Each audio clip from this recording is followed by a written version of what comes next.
সবাই ভালো আছো আর আমিও খুব ভালো আছি। তো আজকে চলে এসেছি আবার একটা নতুন জায়গায়, হালি শহরে।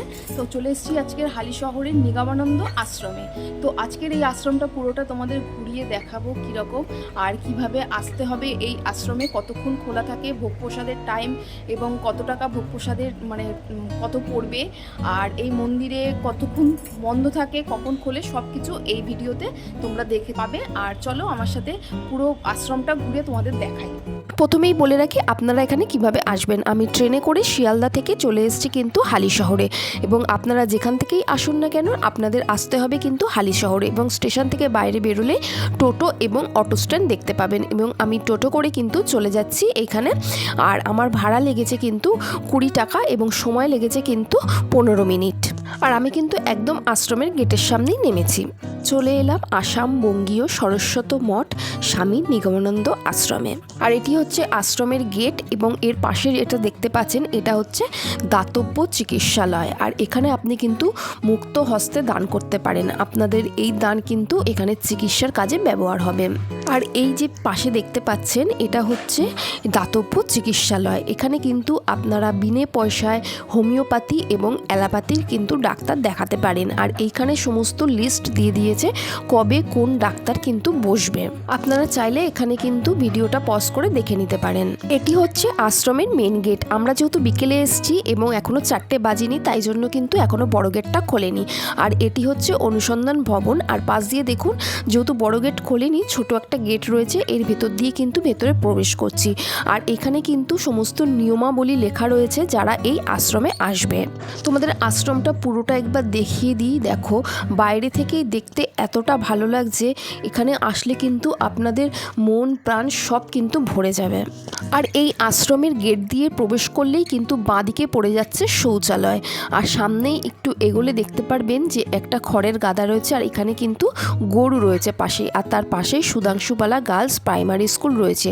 আর এই সুধাংশুবালা হচ্ছে স্বামী নিগমানন্দের স্ত্রী, তার নামেই এখানে প্রাইমারি স্কুলটি রয়েছে। আর তার পাশ দিয়ে গেলেই সামনেই আপনারা কিন্তু শৌচালয় পেয়ে যাবেন। এই সোজা যে গেটটা দেখতে পাচ্ছেন, এটা দিয়ে বেরোলে কিন্তু গঙ্গার ঘাট পাবেন, কিন্তু এখন এটা বন্ধ রয়েছে। আর গেট দিয়ে ঢোকার সাথে সাথেই আপনারা কিন্তু ডান দিকে দেখতে পাবেন জুতো রাখার ঘর রয়েছে।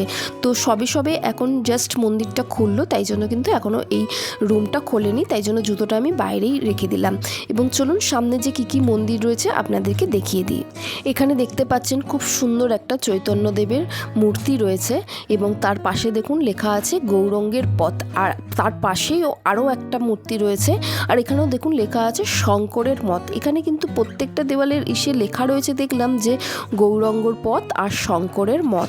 আর এই মন্দিরের পাশ দিয়ে সোজা একটুখানি গেলেই কিন্তু পাশে দেখতে পারবেন এখানে ঋষি বিদ্যালয় রয়েছে। এটি কিন্তু 1356 বঙ্গাব্দে প্রতিষ্ঠা হয়েছিল।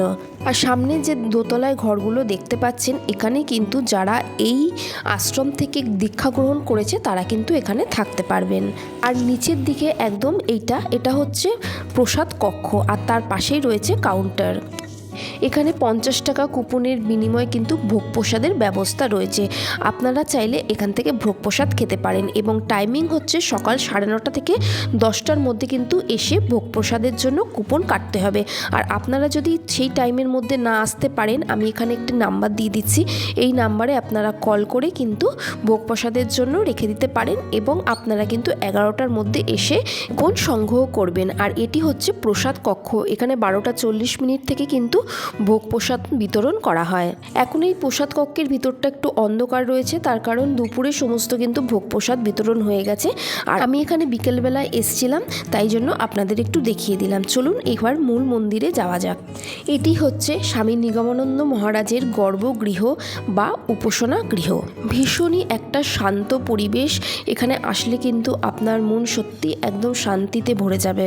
একদম সোজা সামনেই দেখতে পাচ্ছেন স্বামী নিগমানন্দ মহারাজের কিন্তু একটা মূর্তি স্থাপিত রয়েছে।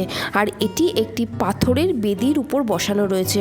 অপূর্ব সুন্দর একটি মূর্তি। আর এই পুরো মন্দিরটার দেওয়াল জুড়ে কিন্তু বিভিন্ন গুরু মহারাজদের ছবি রয়েছে। স্বামী নিগমানন্দ ছিলেন হিন্দু গুরু দার্শনিক এবং আধ্যাত্মিক নেতা।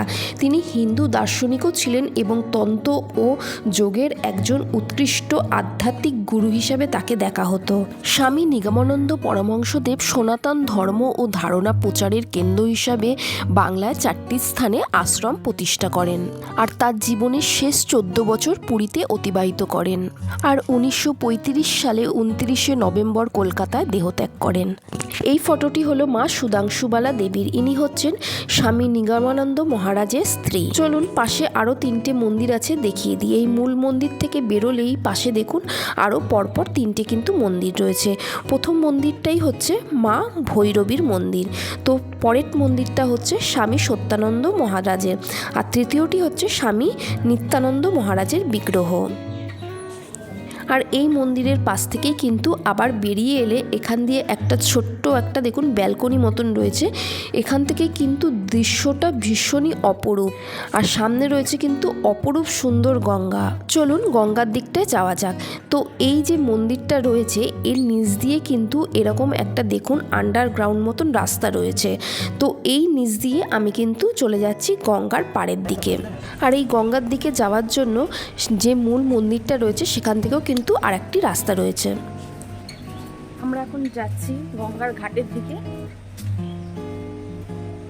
যে মা আসছে পেছনে।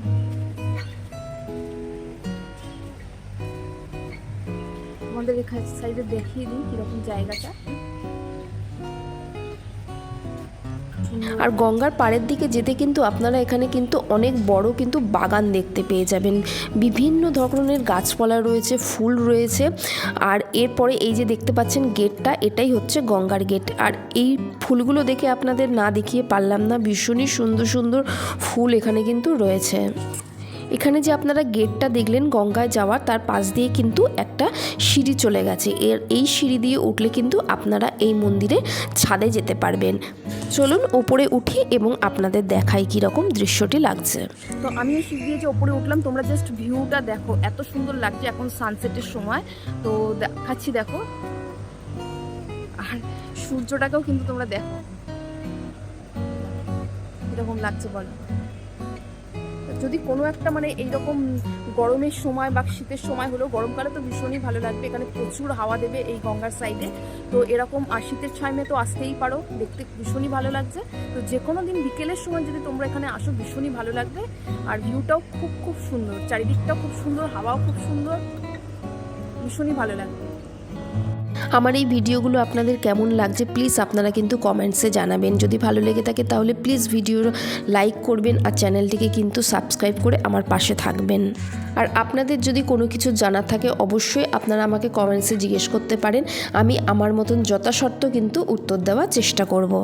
তো সিঁড়ি দিয়ে কিন্তু একদম আমরা ওপরে উঠে এসেছি ছাদের, এবং ছাদে কিন্তু আরও একটি মন্দির রয়েছে। এটা হচ্ছে সিদ্ধিদাতা গণেশের একটি মূর্তি, ভীষণই সুন্দর একটি মূর্তি। এবার ওখান থেকে নেমে এলাম এবং পরপর এখানে 3টি কিন্তু সমাধিস্থল রয়েছে, এবং তার পাশ দিয়ে দেখতে পাচ্ছেন এদিকটা দিয়ে আমরা কিন্তু ঢুকেছিলাম।